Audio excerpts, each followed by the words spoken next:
Hi, welcome to this video showing you the functionality of the project workbook, designed to get you from zero to dashboard in a matter of minutes.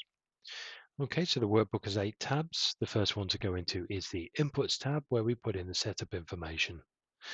By clicking on that, you can see there will be some categories to fill in to track your actions, risks, budget, and dashboard by. I'm going to use some tea, milk, cup, biscuits, etc., and a delivery action because I'm very lazy and I want somebody to deliver the tea. I'm going to put some users in, which I've done, and a period in calendar days. So I'm reporting weekly, so I'm leaving it at 7, but you can change it to 14 for a fortnight or 31 for monthly. And once that's done, you can head over to the action log. So in here, the names will now be available in the drop down, as will the categories. Just fill in your actions and a start date, the duration of the action, and everything else works itself out. Once that's done, you can head over to the automatic plan. In here, you will now find everything you've just put in. There's nothing to do in here. In fact, it's locked down so you can't break it. But you can see that the start date, 26th of 8th, 20th in this case, is driven from the first date that we just put in. And that's dynamic. So when you change those dates, the first date will always show as the start of the Gantt chart. So your Gantt chart is already built. So far, so easy. Okay, let's have a little look at the risks tab. So on here, I've already filled some demo data in, but you can see there is a brief risk name, there is an impact and probability. You fill those in as to the impact, as to what the risk means to the project and how likely it is to happen, and when you think it's going to happen in the date of impact. Days until impact will fill in automatically. Fill in the category the risk belongs in. Again, that's self-working from the categories we put in at the start, and the priority will work itself out.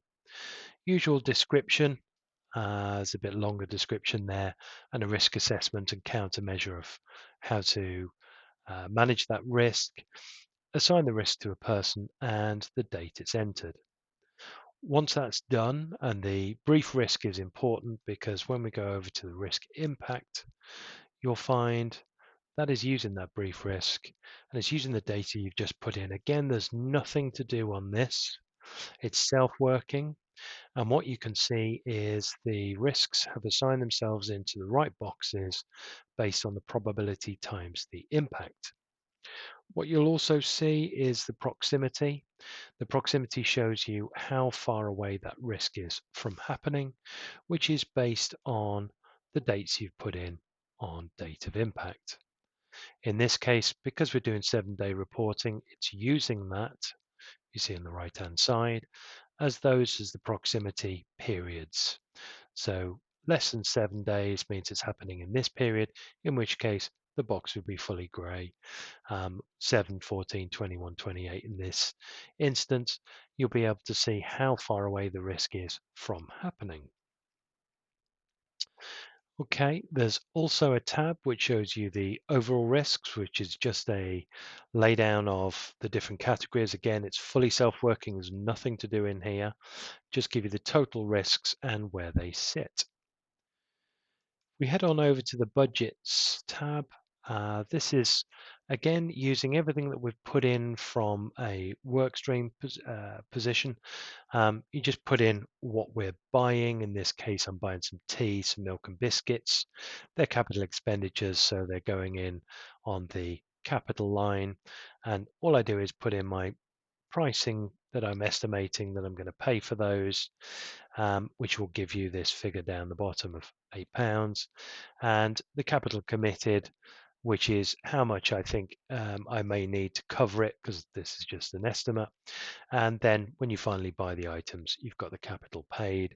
Same with estimated revenue and revenue committed. And on the right hand side, you can see that we've put in these figures into the main dashboard, and they show over here, and we can change the contingency, which is to put a little bit of fat in the figures, especially with finances, and it will work out how much you've got committed, how much you've already spent, and what is remaining. Okay, so what this does is this builds up a picture which goes into the dashboard. The categories are the ones we're reporting against, so you can see that these will be automatically filled in. You can fill in a RAG status against each of these streams and then do a brief update of what's happened this period and what we expect to happen next period and any budget items. The allocated capital and revenue you'll see are updated automatically, as are the risk counts, as are remaining capital and revenue spend based on our budgets that we've already set. So we can see what we've spent, we can see what on for this period, and we can see how much is remaining. On the dashboard at the top, you've got the RAG status, which is a simple change from red to amber to green by just simply typing R, A, or G. This is a self-working actions complete, which we'll come on to in 1 second.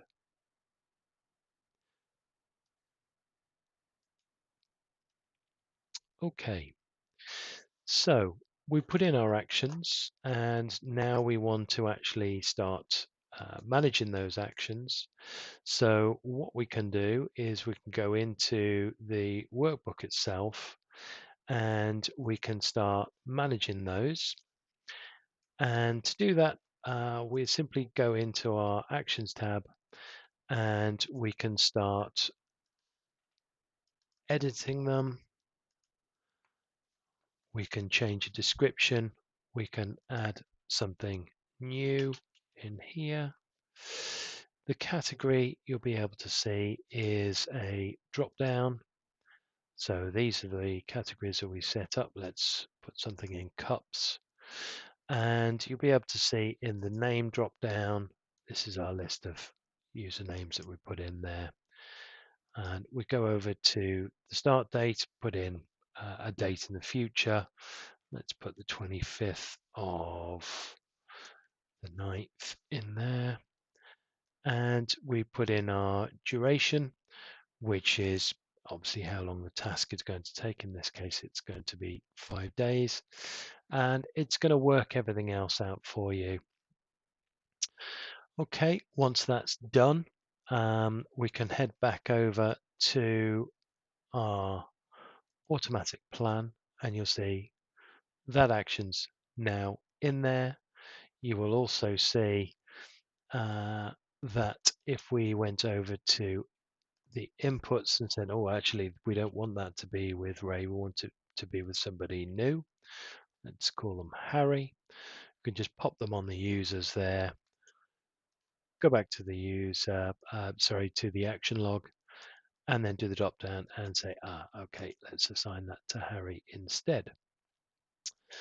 Same with inputs on categories. So if I wanted a new category, let's call it coffee. I could put that in as a category and head back over to the action log and say, actually, I want this to be a coffee action and I want to buy some coffee. Okay, so we can build up our action log like that. What we can also see is that there is a red line through this action. That means it's late. Any actions that have gone past their due date will flag as red, and any actions in green are actions that are required to be done today. They're due today. Obviously, we can change that, push a duration out on that one if it's not going to get done today. And the same with the late action, and it will update itself so we can concentrate on actions in the future. Okay, so action plans updated with the buy coffee and Harry. Head over back over to the risks. So we saw earlier with the risk impact, it shows how far things are away. Again, self-working, if we decide that this risk is actually now a very high risk, we can change this to be a 3 and a 3, and then we can head over to the risk impact, and you'll see that it has now updated itself from there, or no cups clean, into the top box of 3 and 3 as a very high risk. Same with the impact if we wanted to make it shorter. We can put a shorter date in there, and we can see the impact when we have a look at the proximity is now much closer. When we come to closing the risks, we don't want them to show. So by just putting a simple Y in the box of closed, you'll see it's gone grey. And what you'll see is that risk has now disappeared. Sorry, the top risk was there's no T in the cupboard. And so we'll just repeat that so we can get a bit of visual, so we can find out where it was on the risk impact. Okay, there's no T in the cupboard is over in the middle here. So by closing it, we'll see that drop off of the risk impact. So it's disappeared off there, so we don't need to track it anymore. Same with the rest of the risks, and same with the updates on theirs, that you can change the risk description at any time. You can change the category at any time. And what that will do is update itself into the associated parts. Including the dashboard, it will move the risks around. Based on that, you can see which stream has the most risks against it. Okay, I think that's probably enough for the first video. There is a lot more you can do with this. Obviously, the great part about this is you'll be able to show a Gantt chart, self-working Gantt chart. You'll be able to show your risk impacts as a cut and paste into the dashboard, and from an audit perspective, potentially your open risks. And certainly from your main dashboard, you can show where you are. Let me just do a quick update on the actions, the very last part, to show you as we start to knock these actions down, and we log them as complete. What you'll show in the dashboard is this self-working bar showing you how far you are along in your progress. If I was reporting in a period, I would say, well, this was last period is 39%.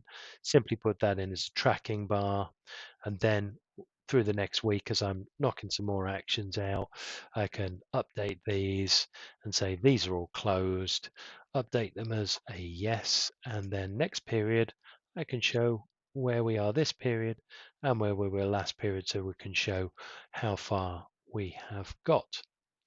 Hope that was useful. I hope it gives you some confidence in using the product.